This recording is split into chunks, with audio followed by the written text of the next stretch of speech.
Hello, BookTube. I have a fairly sizable mail haul here for the end of the week. I don't know that it's the last mail haul of the week. We'll probably get dribs and drabs on Saturday, but this is a walloping big thing, and it ends in a huge box. I don't know if I can take a box like the last huge box. I don't know if my artificial transplanted rhesus monkey heart can stand the strain. but we have a while to go before we get to that box, because we have a whole bunch of packages and a whole bunch of senescent nattering. so let's start off and see what we have. Oh, this first one's wrapped in plastic. How fancy. Yes, come on.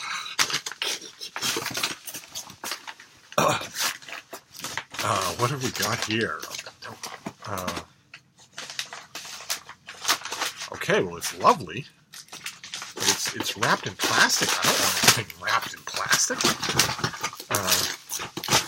Let's get the plastic right off there. It's a lovely thing. Oh, it's beautiful. Oh, my. Okay, so this comes out from Yale in the end of November. This is by Kan Sui, and it is Love in the New Millennium.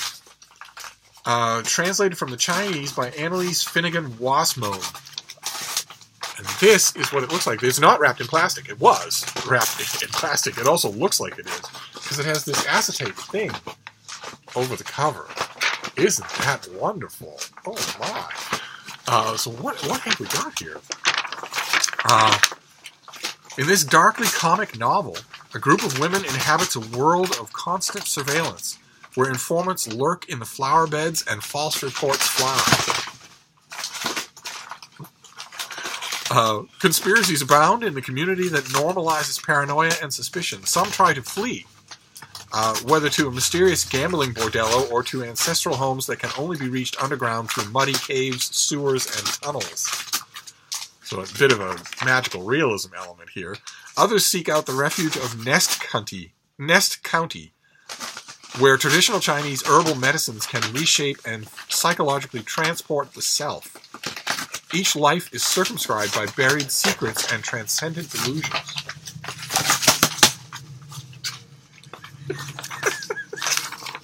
As so many of you have emailed me, my mail hauls now are conducted to the sound of furious destruction in the background. I guess it might make them more dramatic. I don't know. So Kan Hui is the pseudonym for a new experimental author, whose name is Deng Xiaohua, born in 1953. Formerly a tailor, she began writing fiction in 1983. Well, now I want to read her biography. I'll read her novel, but now I want to read her biography. Okay, so this is Yale. Is this the Yale Margellos? Yes, this is. They have a separate imprint arm, whatever, for translated work. This is fascinating. Okay, I can't wait to read it, and I don't have to wait until next year because it's coming out in November. Great. All right, let's move on. This next one feels like a finished copy of something. Oh, okay, great. All right, we saw this already. This is probably out in bookstores now. This is a finished copy of Under the Starry Flag. The subtitle is How a Band of Irish Americans Joined the Fenian Revolt and Sparked a Crisis Over Citizenship. It's by Lucy Salzer. That was Salzer. It's by Lucy Lucy Salyer, who's an associate professor of history at the University of New Hampshire. And it's turn of the 20th century Irish history. It's end of the 19th century Irish history. So, and I've had the advanced copy and I haven't read it. Terrible. So now I have, that little kick in the pants we always talk about. All right, let's see what's next here. It's coming. Jeez, don't. Somebody's all keyed up. All right. Let's see. What is this next? All right, so the pub sheet for this next one is all blurbs. There's no information. This is a memoir by Frederick Teuton called My Young Life. And it's novelist, essayist, and critic Frederick Teuton recalls his personal and artistic coming of age in 1950s New York. He had a remarkable life, writing novels, traveling the world, co-authoring the cult film Possession, and even teaching writing with Paul Bowles in Tangiers. Spanning 3 decades, he brings us from his Sicilian immigrant family's kitchen table in the Bronx to the politically volatile corridors of the City College of New York, to the arms of Mexico's art world, and finally to the dangerous, exciting streets of Alphabet City in the 1960s. And Alphabet City in the 1960s was not for the faint of heart at all. It was a battleground. This is an intimate and enchanting portrait of a writer's coming of age. Interesting. Okay, so this comes out in March. My Young Life. Now I'm curious to know from the eulogistic tone of that if Frederick Tootin is alive. Is he still alive? He's the author of 5 novels, as well as a book of interwoven short stories. His short stories, art, and film criticism have appeared in Art Forum, the New York Times, Vogue, Agranta, Hoppers, among others. He's a recipient of 3 Pushcart Prizes and an O. Henry Prize. Okay, that's the present tense. He is, so he's still with us. he's written a memoir. Okay, all right. I'll have to read up on him before I read his book. Let's see. Let's move on here before the bean gets too upset.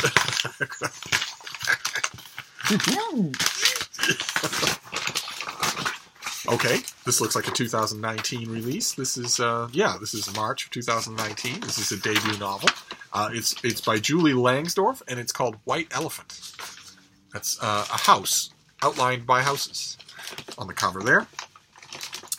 In this book, Julie Langsdorff holds a magnifying glass to suburbia, revealing the inner lives and secret desires of her fictional Willard Park inhabitants.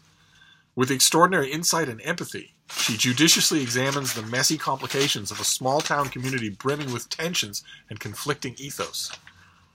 Her characters are people you know, or people you think you know, whose facades obscure deeper longings and existential anxieties. With all the suburban drama of Leanne Moriarty's Big Little Lies, I hope it has better narrative drives than that book did, and multi-generational perspective of Emma Straub's Modern Lovers, Langsdorff's novel is a vibrant mosaic of contemporary American life. And it's a debut, which is always fun. That's always wonderful. Her short stories have appeared in many literary magazines.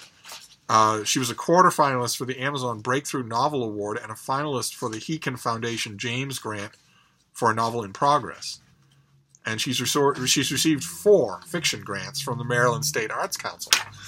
So this is someone in whom many people have seen a great deal of promise. That's very encouraging. Okay, fantastic. So this comes out next year. I don't have to worry about it until then. But it's a debut, and those are always fun. My own cataclysmically incredible Steve Reed's debut top 10 of 2018 is mere weeks away. When you find out the 10 best debut novels of 2018. So a much watched list.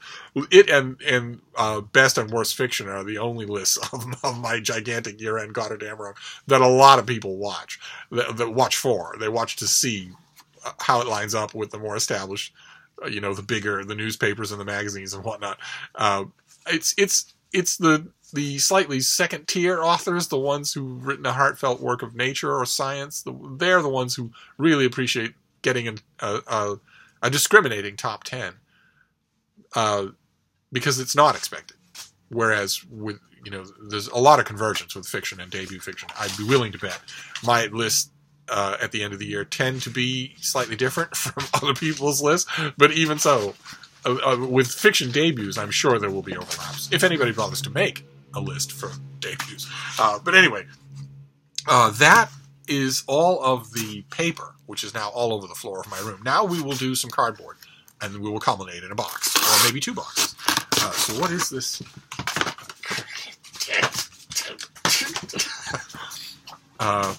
Oh my, okay, good. I requested this. Bean, does that have a hub sheet in it before you tear it to pieces? Oh, well, don't be bratty, little girl. Oh, never mind. Here you go. This is an uncorrected proof of Thomas Conda's Conspiracies of Conspiracies. How Delusions Have Overrun America. So it's another conspiracy theory book, but it seems like, from the look that I had of it, it seems more substantial, far more academic. between Pizzagate, QAnon, and the now ubiquitous cries of fake news, it's tempting to think that we're living in an unprecedentedly fertile age for conspiracy theories. But the sad fact is that these narratives of suspicion and the delusional psychologies that fuel them have been a constant presence in America for nearly as long as there's been in America. And the second part of that is true, but it does not negate the first part. The second part is true, that the conspiracy theory delusions have been a part of American DNA from the very beginning. But the first part, that seems to be strawmanned and then knocked down, is actually true. This is an unprecedentedly fertile age for conspiracy theories, for obvious reasons. The internet.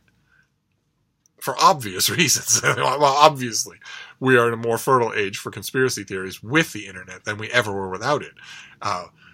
In this sweeping book, Thomas Conde traces the country's obsession with conspiratorial thought from the early days of the Republic up to our own anxious moment. This book details centuries of sinister speculations, from anti-Semitism and anti-Catholicism to UFOs and reptilian humanoids. And their often incendiary outcomes. Rather than simply rehashing the surface eccentricities of such theories, the author draws from his unprecedented assemblage of conspiratorial writing to crack open the mindsets of the lead people toward these self-sealing worlds of denial. That's good. Self-sealing worlds of denial is good. What is distinctively American about these theories, he argues, is not simply that our country's homegrown obsession with them, but their ongoing prevalence and virulence. Conde shows that conspiracy theories are less a harmless sideshow than a dark and secret heart of American political history, and one that threatens to poison the bloodstream of our increasingly sick body politic. Steve likes the sound of that. Our author is an emeritus professor of political science at SUNY Plattsburgh, and this will have everything except what I want. Now, when I look at all the notes at the end of this thing, good Lord, wonderful. But of course, when I get a scholarly work like this, I go straight to the back instead of the front because I want to see the index, and there's no index in this advanced thing yet. But that's all right. This is so this doesn't come out until next year. I'm sure April. Boy, oh boy, that's going to be tempting not to read before then. Those of you who are coming new to the channel, there are hundreds of you. You may have caught that I've mentioned that I draw a hard and fast firebreak line between 2018 and between the present year and the coming year.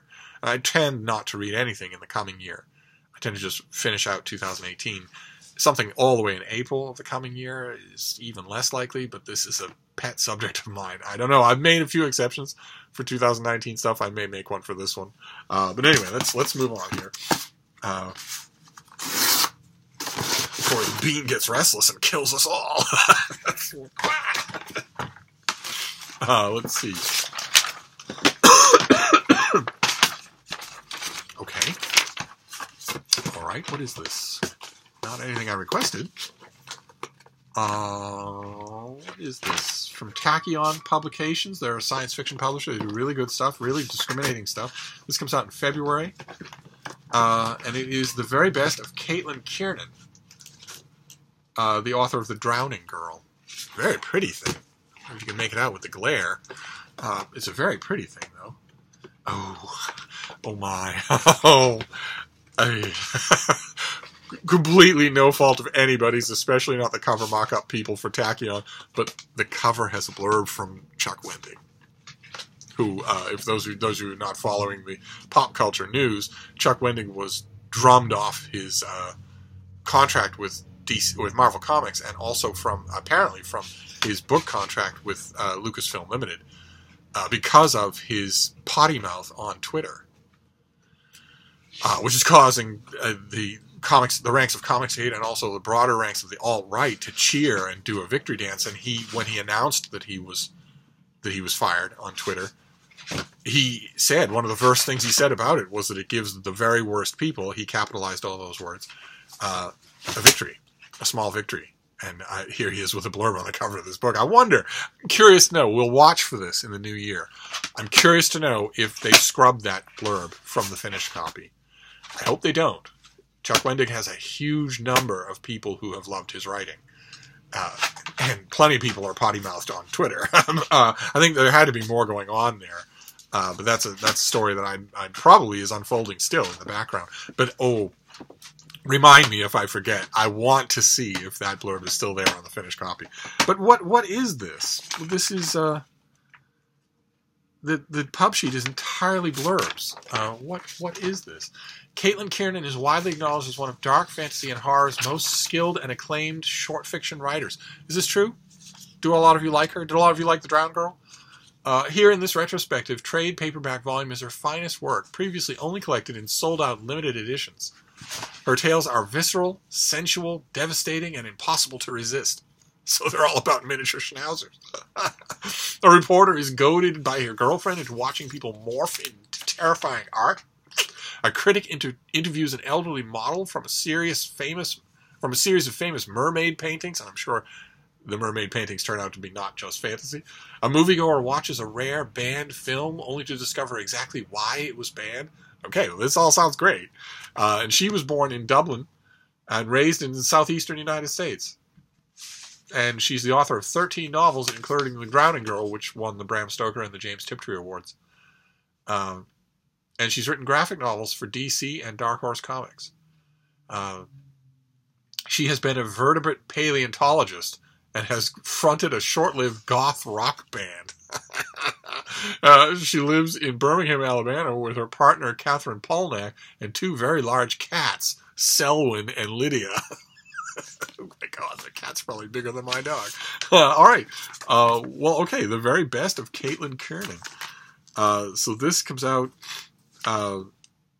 next year, February. Did we say? Yes, February. So I don't have to worry about it anytime soon. But that's fascinating. Sing out in the comments field. She must have fans among you. Who is Caitlin Kiernan, and am I going to like her? I don't think I read The Drowned Girl. I'll have to check and see. It's not ringing a bell. Let's move on here again before the little Fraulein goes on. She's eagerly waiting for her next package. Oh, Frida, you have something in your mouth. You have something attached to your mouth. Is it stuck on a tooth? Oh no, it's adhesive. Oh, it was like a piece of adhesive was stuck to one of her Kaiser Wilhelm whiskers. Let's see here. Oh, goodness gracious. Okay. We have already talked about this book. This is a finished copy of Brandon Hobson's Where the Dead Sit Talking. Very pretty finished copy. Very nice. With an author photo. That is our author there. Me Sainted Ma would probably have said, you've got a hardcover book on the stands. It would kill you to smile. And also, you don't want to sit up for your picture? I miss her. I wish you'd all known her. So this was a finalist for the National Book Award in Fiction. That's why we've mentioned it on this channel. Set in rural Oklahoma during the 1980s. The book is a startling, authentically voiced, and lyrically written Native American coming-of-age story. And the plot goes, where's the plot? With his single mother in jail, Sequoia, a 15-year-old Cherokee boy, Bean, the floor is covered in packages. If you want something to chew on that. It's covered in cardboard and packages for you to eat. Anyway, where were we about little Sequoia? A 15-year-old Cherokee boy is placed in foster care with the Trout family, literally and figuratively scarred by his mother's years of substance abuse. Sequoia keeps mostly to himself, living with his emotions pressed deep below the surface, at least until he meets 17-year-old Rosemary, another youth staying with the Trouts. So this has to be due soon, right? Oh no, this is a finished hardcover, but it doesn't come out in February. Okay, so I think we saw the advanced copy of this here on this channel, and now we've got the finished copy. And you are impatiently waiting for something else? All right, we'll just move on. We have more cardboard to do. And we're getting closer and closer to the boxes. There's a little box and a big box. But first we'll do one of these vacuum-stamped things. Always more trouble than they were. Let's see what we have here. That's pretty big, Bean. Oh, my gosh. All right. What have we got here?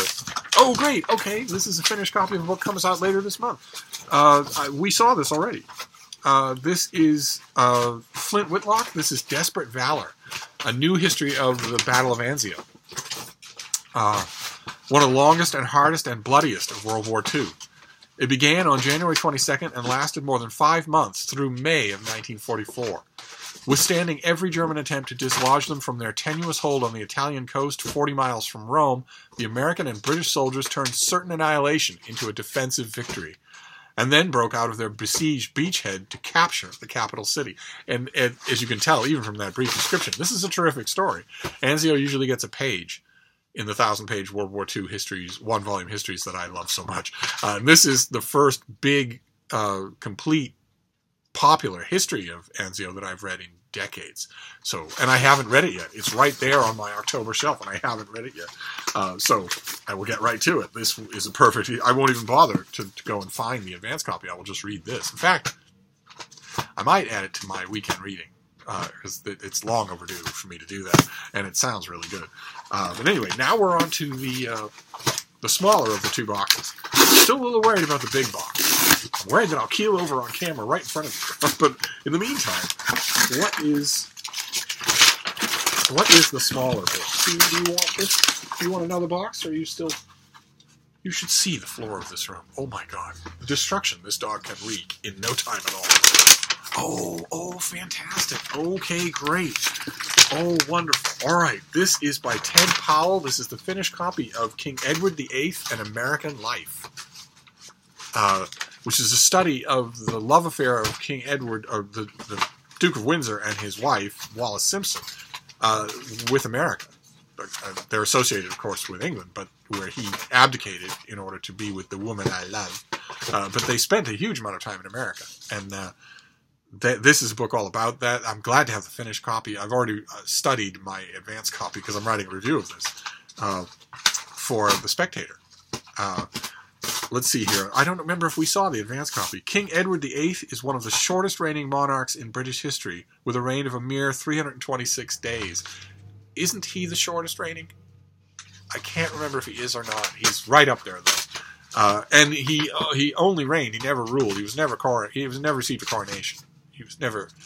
He was Edward. He was king only because when the king is dead, his successor is immediately king. But otherwise, let's see here.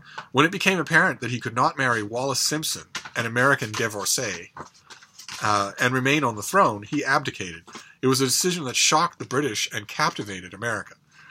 As the U.S. power rose at the end of the Great War, Edward's tours of North America only served to strengthen his affinity for the superpower.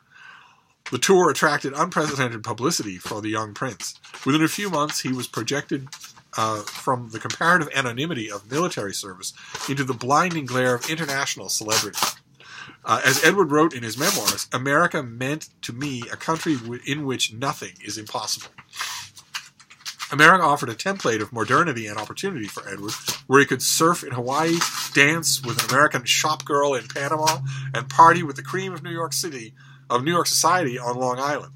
For an Edward, America became his home. And this book is all about that. It has its frustrations. It's obviously worth adding to your Windsor library. If you're a Windsor fan like I am, you really have to have this. But this comes out on November 1st, and I have been working on a review of this for a solid week now. I'm trying really to whittle it down. I think I have only about 1,000 words, and I could do 1,000 words standing on my head on this subject. So, but it's fascinating. So I'm glad to have a finished copy. Wonderful. And that brings us to the box. As you can see, it is smaller than the box last time that sent me into ecstasy. But it's still fairly heavy. It is almost certainly a finished copy of something. So let's see. Let's see what we have here. We have all of these plastic things. That's just... What's that, baby girl? Huh? It's making more noise than you are. What is it? Can't have plastic, though, little girl. It'll wrap itself around your intestines, and I'll never see you again. So let's see. I'll pop the rest of those in my own sweet time. Do you want this box? Oh, this is way too big for you, Bean. Here, just take one of the envelopes. Oh, no. All right. What have we got here? This is another thing from Yale. Oh, my God. Not only is this another huge box to end our mail haul, But it's another huge illustrated book. And not only is it another huge illustrated book, but it's another huge illustrated book about birds. This one is The Empire of the... is by Mike Unwin and David Tipling. It's The Empire of the Eagle. A spectacular account of the eagles of the world. Incredible. With their combination of power, grace, and predatory prowess, eagles hold a unique allure for humans. Captivating the imagination, these raptors have symbolized pride, freedom, and independence of spirit across millennia. Of course, I'm thinking of a song. Jeremy from Jer Sings and Reads will know the song. It is from 1776. It is called The Egg, in which Benjamin Franklin, Thomas Jefferson, and John Adams try to decide what the national bird of America will be. And Adams picks the eagle. Jefferson wants the dove. And Franklin wants the turkey.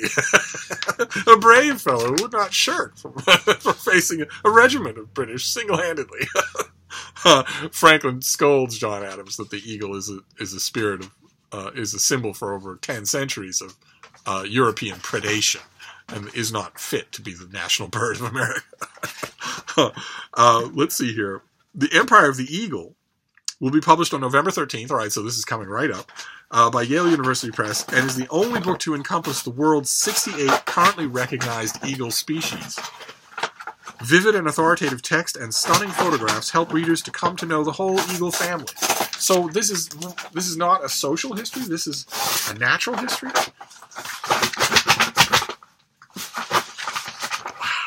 Wow!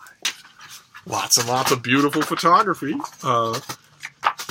Oh, look, it is. Okay, it is. Wow, what a picture. Look at that. Subtitle, Dating Adam from Memento Mori. That's exactly what the experience is like. But this is just a full-color guide. It's an oversized guide to all the eagle species of the world. It gives their distribution, their appearance in all their different stages and genders, and great photography of each one of them. Wow. Okay, that's not what I was expecting. Okay, so it is not a cultural history of the eagle in human society. Instead, it's a big natural history of eagles. Fantastic. Wonderful. All right, so, wow, so not only did we have a huge box to end the mail haul, but it was the exact same kind of thing. It was another huge bird book. So we have we'll do a Steve pile here as much as we can. This is The Empire of the Eagle. What a way to end. Then King Edward VIII, An American Life. Desperate Valor, about the Battle of Anzio. Where the Dead Sit Talking, by Brandon Hobson. The Very Best of Caitlin Kernan, in a lovely trade paperback. Conspiracy of Conspiracies, about America's history with conspiracies, so it's not just modern ones. White Elephant, a debut novel. My Young Life, about writer and critics growing up in Alphabet City. Under the Starry Flag, 19th century Irish history.